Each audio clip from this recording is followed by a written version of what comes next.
যদিও শুভ দাশগুপ্ত। শাঁখ বাজেনি, উলু দেয়নি কেউ, খুশির জোয়ারে ভেসে যায়নি বাড়ি ঘর উঠোন। এক মেয়ের জন্ম হয়েছিল।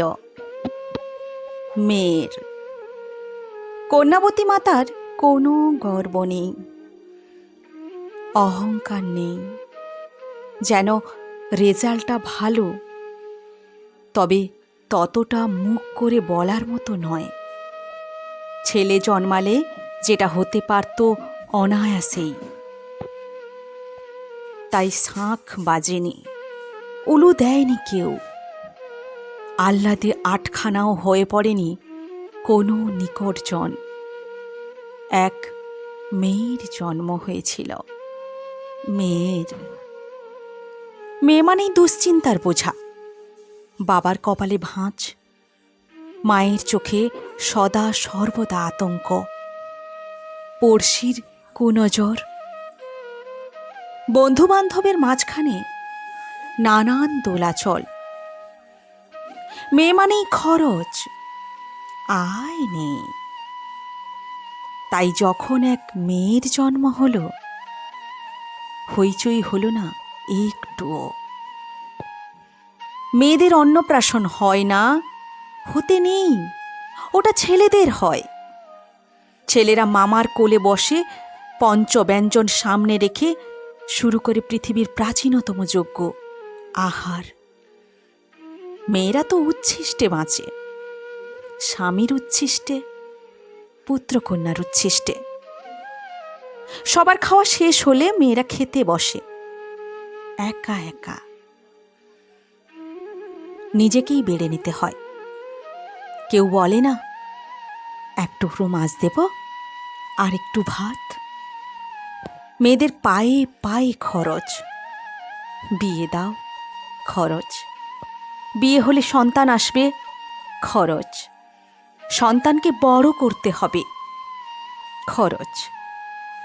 তাই মেয়েরা যখন জন্মায়, তখন উল্লাস নয়, আনন্দ নয়, শঙ্খধ্বনি নয়, উলু নয়, নীরবতা, গভীর নীরবতা।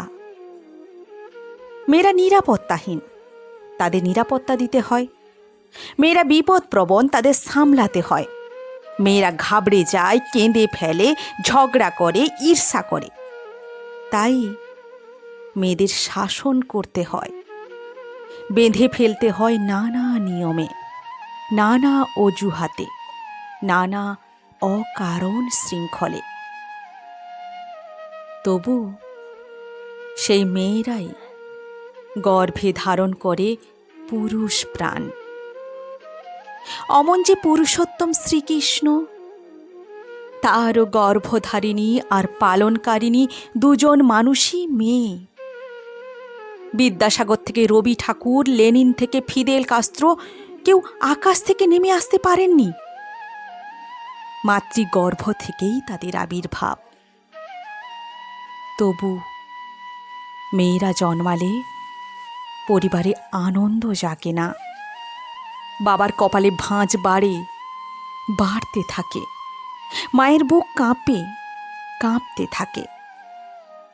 মেয়ে যখন জন্মায়, শাঁখ বাজে না, উলুধ্বনি জাগে না, সরগরম হয়ে ওঠে না কোনো ঠিকানায়। যদিও অসুর দলনের লগ্নে সমস্ত পুরুষ দেবতাদের মিলিত শক্তিতে যিনি দুর্গতি নাশিনী দুর্গা হয়ে, দশ প্রহরণধারিণী মা হয়ে ত্রিশূল হস্তে এগিয়ে আসেন দিগন্তে রণদুন্দুভি ভাজিয়ে, তিনিও মেয়ে। কাল্পনিক সেই মহিলার জন্য শরতে শাঁখ বাজে।